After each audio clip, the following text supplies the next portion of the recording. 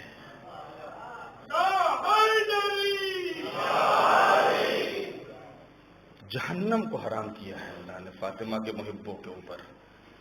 زہرا، پیغمبر نے کہا معلوم ہے تم کو زہرا کیوں کہتے ہیں فاطمہ کو؟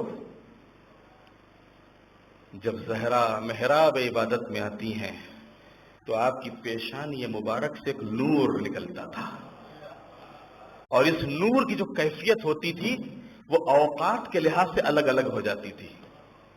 صبح کو یہ نور کسی اور رنگ میں ہوتا تھا، جب ظہر کا رنگ وقت آتا تھا تو یہ نور کوئی اور رنگ اختیار کر لیتا تھا، جب عصر کا وقت آتا تو یہ نور دوسرے رنگ میں چلا جاتا تھا، جب مغرب کا وقت ہوتا تو یہ نور دوسرا رنگ اختیار کر لیتا تھا، جب عشاء کا وقت ہوتا تو یہ رنگ پھر بدل دیتا تھا۔ پیغمبر نے فرمایا کہ یہ زہرا ہے۔ ایک صلوات بھیج دے محمد والے محمد۔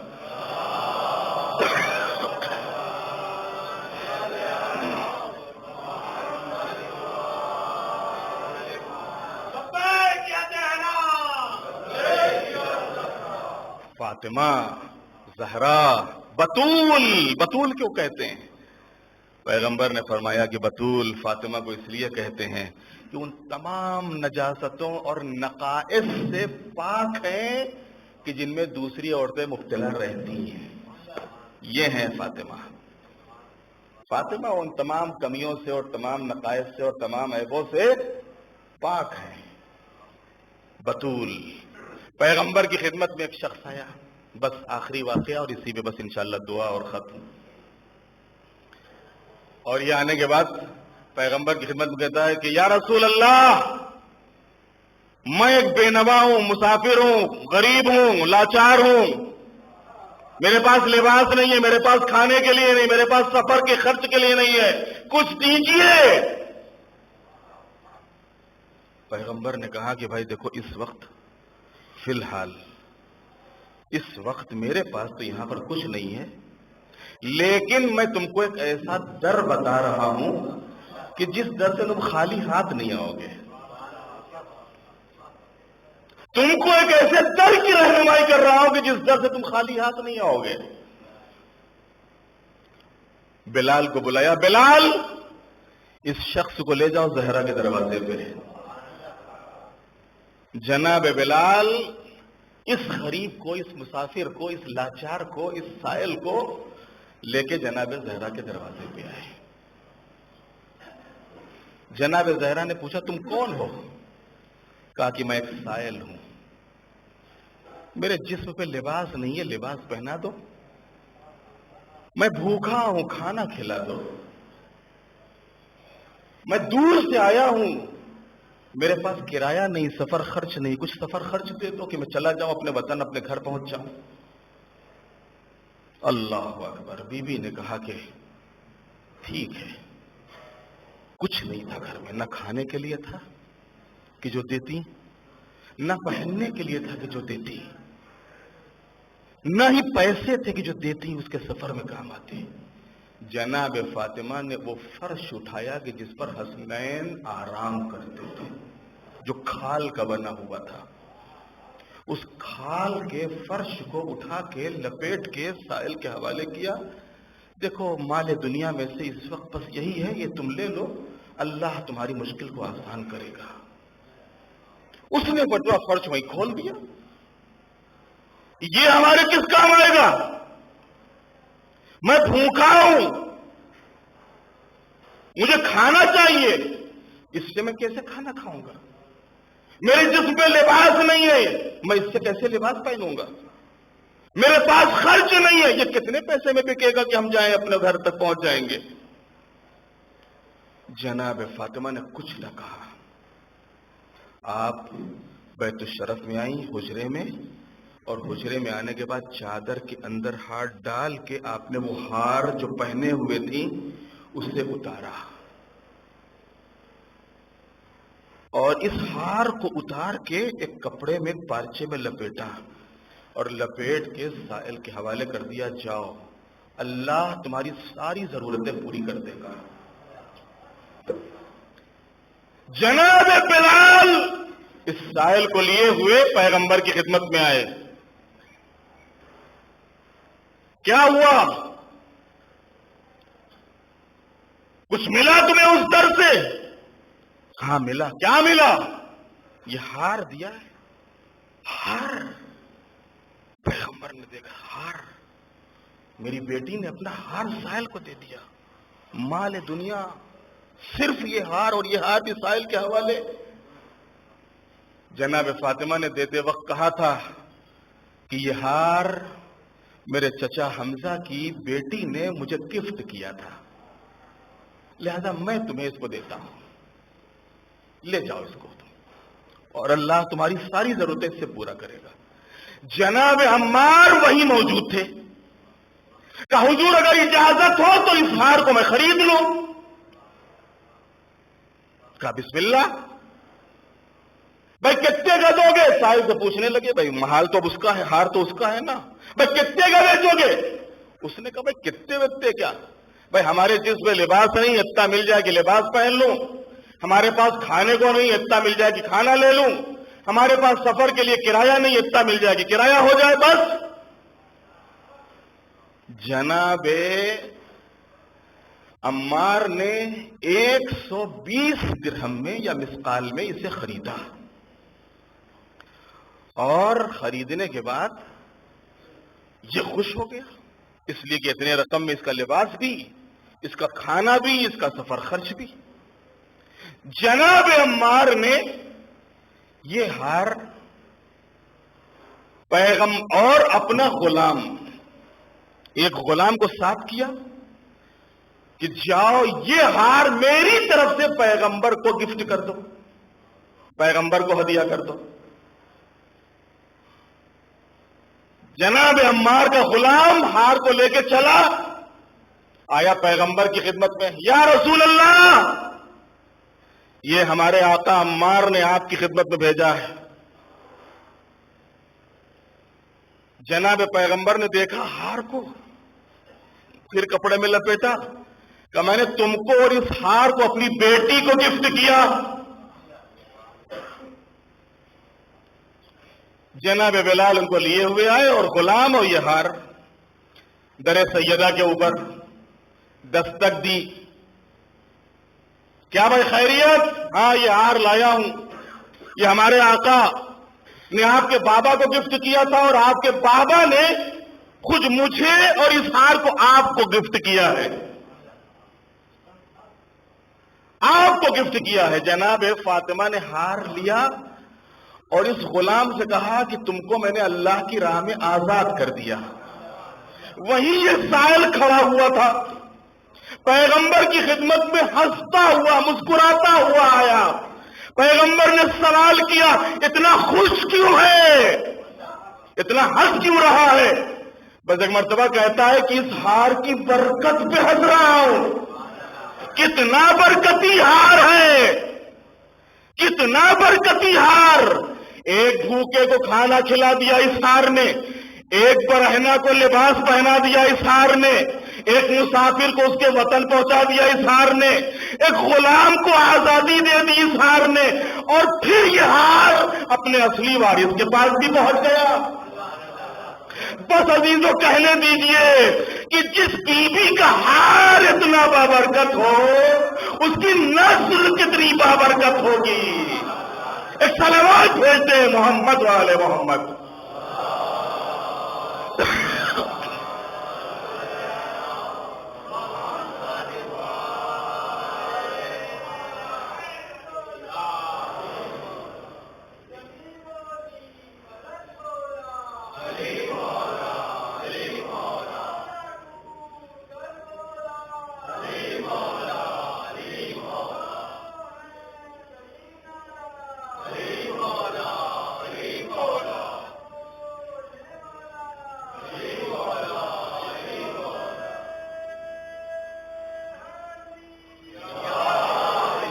تو جس بیوی کا ہار اتنا بابرکت ہو اس کی نسل کتنی بابرکت ہوگی۔ آج دنیا میں جو بھی رونق ہے سب زہرا کی بدولت ہے، سب نسل زہرا کی بدولت ہے، سب اولاد زہرا کی بدولت ہے۔ بس اسی بیوی کے واسطے سے آج کی یہ رات اس کی آمد کی رات ہے۔ حقیقت میں زہرا نہیں آ رہی تھی، یہ اختر کے تانے دینے والوں کے اوپر ایک تماچا اور سورہ کوثر کی تفسیر آ رہی تھی، اسی سورہ کوثر کی تفسیر، اور اسی یوں کہوں کہ جس سورہ کوثر کے ذریعے سے اور جس کوثر کے ذریعے سے پیغمبر کو تسلی دی، اسی کے واسطے سے اس اللہ کی بارگاہ میں دعا ہے بحق الزہرا و ابیہا و بعلہا و بنیہا معبود ان حاضرین محفل کی دینی اور دنیاوی حاجتوں کو پورا فرما۔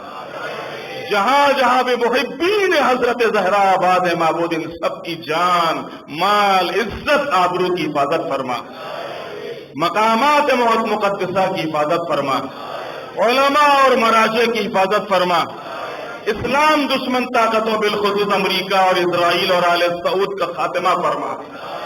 بار الہا جو مومنین مریض ہیں ان کو شفا عطا فرما، جو مقروض ہیں ان کے قرضوں کو ادا فرما، جو دنیا سے رخصت ہو چکے ہیں ان کی مغفرت فرما، ہم سب کی آخرت بخیر فرما، آخرت میں حضرت زہرا کی شفاعت نصیب فرما، وارث حضرت زہرا مولا امام زمانہ کے ظہور میں تعجیل فرما، ہم سب کو امام کے غلاموں اور ان کے ناصروں میں شمار فرما، ہمارے کردار سے ہماری رفتار و گفتار سے ہمارے امام کے قلب کو راضی اور خوشنود فرما، ہم سب کی تمام دینی اور دنیاوی حاجتوں کو پورا فرما۔ وَتَقَبَّلْ مِنَّا إِنَّكَ أَنْتَ السَّمِيعُ الْعَلِيمُ۔ میں آیت پڑھوں گا اور آپ آیت کے بعد 3 مرتبہ صلوات پڑھیں گے۔